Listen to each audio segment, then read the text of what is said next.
All right, welcome to Read 436.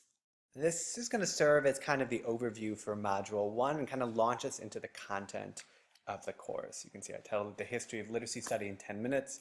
I'm just going to give a brief sort of synopsis overview of what we know about literacy and how we came to know it. And this is going to sort of foreground what you're going to read in Module 1. And so I think about this as kind of a flipped instruction opportunity. I'm going to sort of set the tone and set the table for what we're going to study and give you an opportunity just to get a quick intro to it before you launch into the reading. It's like pre-reading. So where else does one begin these kinds of things except to raise the question about what literacy is in the first place, right? It's in the title of the course. What is it that we mean when we talk literacy? So I want you to take a second, pause if you need to, and just brainstorm. What is it that the term literacy means?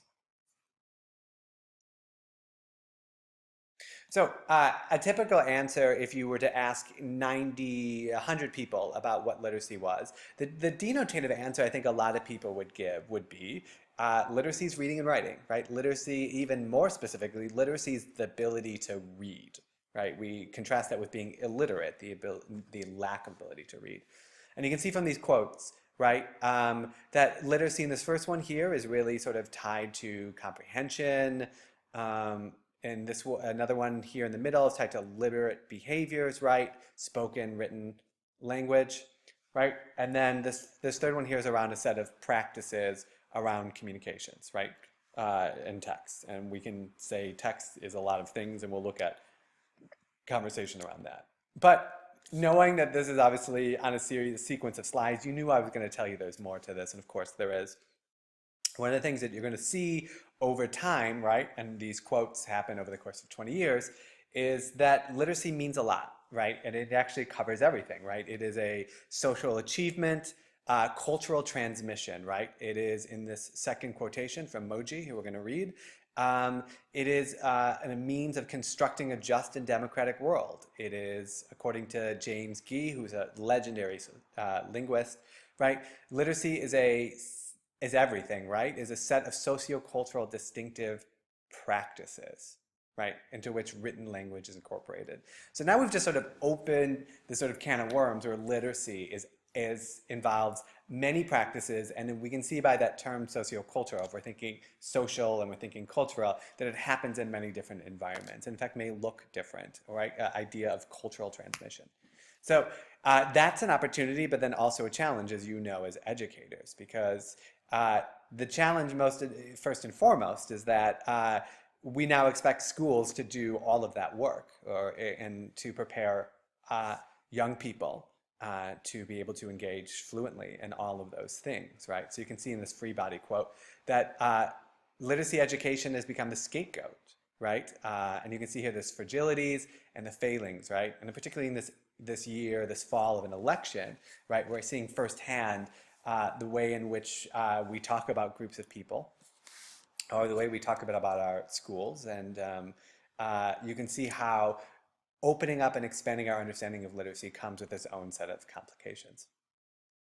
Having said that, let's turn to the actual readings and see what it means for the study of literacy. I've divided the readings into 3 chunks, as you saw in the checklist. The Fox and Alexander piece is going to be really your first reading. I would then suggest next week that you read the 2 Kusser chapters. One is on cognitive perspectives and the other is on sociocultural perspectives, and I'll get to that in a minute. And then there's a third set of readings that I expect you to read during the last week of September. And these are excerpts from 2 major studies done in the first decade or so of the century, and then the Kusser text as well. And these are going to be some examples of what I'm going to show you at the end of this presentation of visual models of what we're going to be dealing with. Let me start first with Fox and Alexander. The reason I'm giving you this text is that it's a historical overview of the study of literacy. So it's going to chart what we've come to learn about literacy and how we've approached it, right? And what's nice is, because it's a piece of history, is that it's going to divide it up into eras. And on the screen here, you can see these are the 4 eras of the reading the particular reading chunk that I've given you. There is really a fifth era because literacy study really began just around the time after World War II. So it's really about 70 years old as a sort of a body, the idea of reading as kind of a field to study. And in that initial phase that's not on this list, the conditional era, this is where, if you guys know anything about psychology, this is that whole behaviorism that was predominant in the first part of the 20th century. This is where things like drill and kill and explicit phonics come from. This idea that if you could get people to repeat things over and over again, eventually they pick it up. Handwriting is a good example. Worksheets are a great example of something that came out of this particular era. But we're going to actually enter at the cognitive revolution that took place in the 1970s and the 1980s. And then we're also going to look very closely at the sociocultural approach, which emerged in the 1990s. And you'll come to understand it emerged precisely at the same time. A movement towards multiculturalism arose, a movement towards student-centered learning arose. All these things are going to be connected, as I'm going to show you. And then these final two, the engaged learning and goal-directed, I'll talk a bit later. But these first two are really the foundational pieces. They're really the sort of the landmark eras, if you will, of study of teaching and learning, and thus kind of really undergird a lot of what we're going to study this fall, which is why during the second week of your readings, we're going to focus specifically on those two pieces in Cousar. So in preview of that, I just want to give you a really basic way of understanding cognitive versus sociocultural lenses, because I know you can look at the two terms and immediately know, well, cognitive refers to brain activity, right? And sociocultural refers to social, cultural, out in the world stuff. So start there, right? That's an easy way of distinguishing things, right? We refer to sociocultural when the primary influences on literacy, on understanding, right, are external forces, the world, right? These are things like the classroom context. These are things like social relationships. These are things like teacher-student relationships. All of these things and their effect. Home culture, mass culture, all of those things are the influencers, the predictors of literacy. Whereas the cognitive piece is going to focus in on what's happening inside individuals, right? It's internal. How does the brain process literacy events? We're going to use that term sometimes because Cousar uses it. What is the brain doing to do so? And that's how we're going to distinguish the two. Cognitive is going to care primarily with the internal piece, and socioculture is going to care primarily with the external piece, how that cognition occurs or is realized in a social setting. So really quickly, the cognitive approach, as you're going to see in your reading, this idea, there was all sorts of metaphors about the brain being like a computer, right? Information processor, right?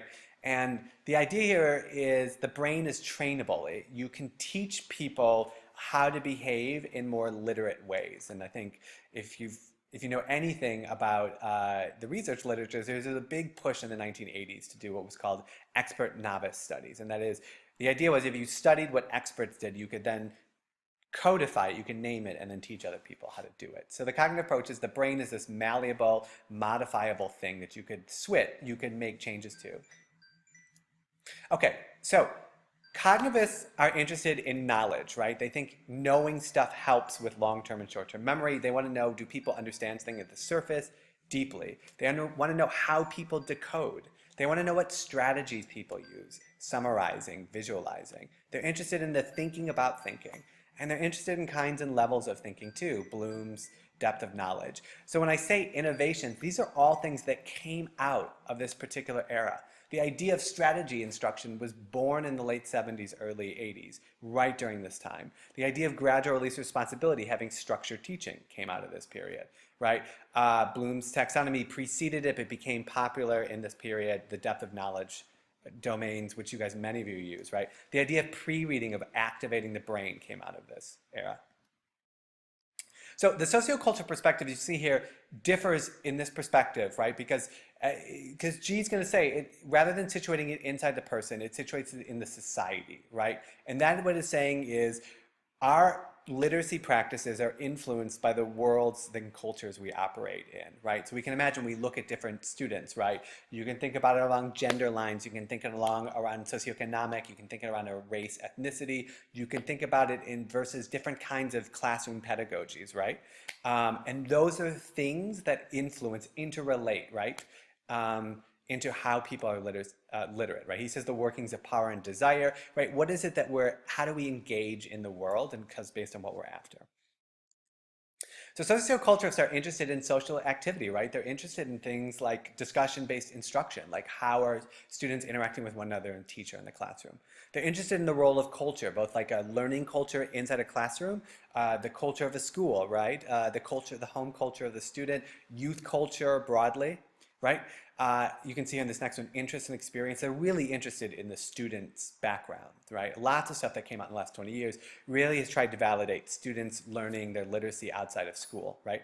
Multiple literacies, new literacies, school versus out of school, situative knowledge. And by the term situative, I mean knowledge as it's used in different ways. Think about kids who are really literate in using computers or social media, but less functional when it comes to reading a complex text. So that knowledge differs based on what mediums they're in.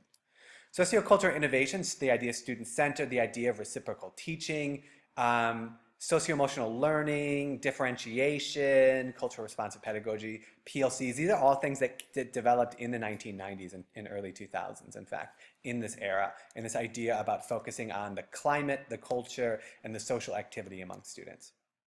Okay, so I say all this because that whole idea of engaged learning, that whole idea of goal-oriented learning, that are the two most contemporary eras discussed by Fox and Alexander, play into the third set of readings we're going to do this module, including this one. This is the RAND model of reading. It's going to be referred to as RTAC in the other text. And I'm going to show you these models just to preview them because your second reading response is going to be about these visual models. So if you're looking for what it is I'm talking about, it's these.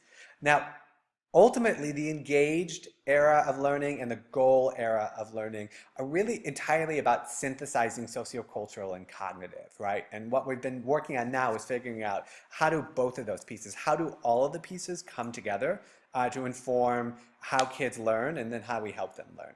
So you can see here in this RAND model, you can see the outside ring is the context, the sociocultural piece, and then you can see inside is a set of engagements between the texts, the body of written language that the reader is interacting with, and then you also have the activity, right? So what is it that someone is doing surrounding or involving the reader and the text? And all of those things this model is saying is influence comprehension, if we think about comprehension as the center, right? So again, so the reader is the cognitive piece, the socio-context, and the activity is the sociocultural piece, and the text is the written body of language that are involved.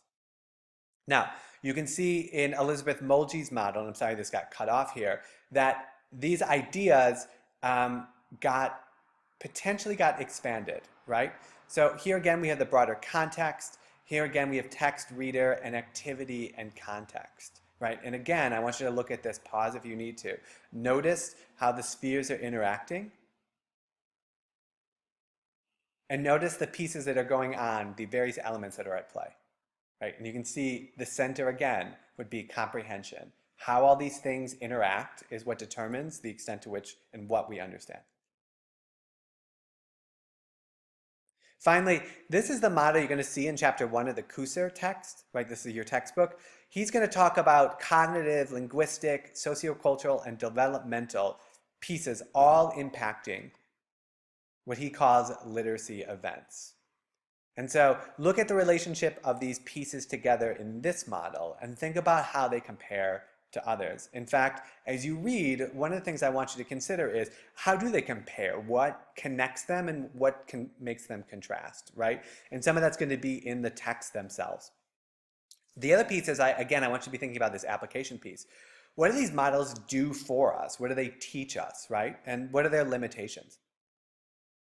And then thinking you as a teacher, like, what do we do with them? How do they inform or should inform teaching and learning? Right? Let's make the connection between what do they mean to what can they be utilized toward.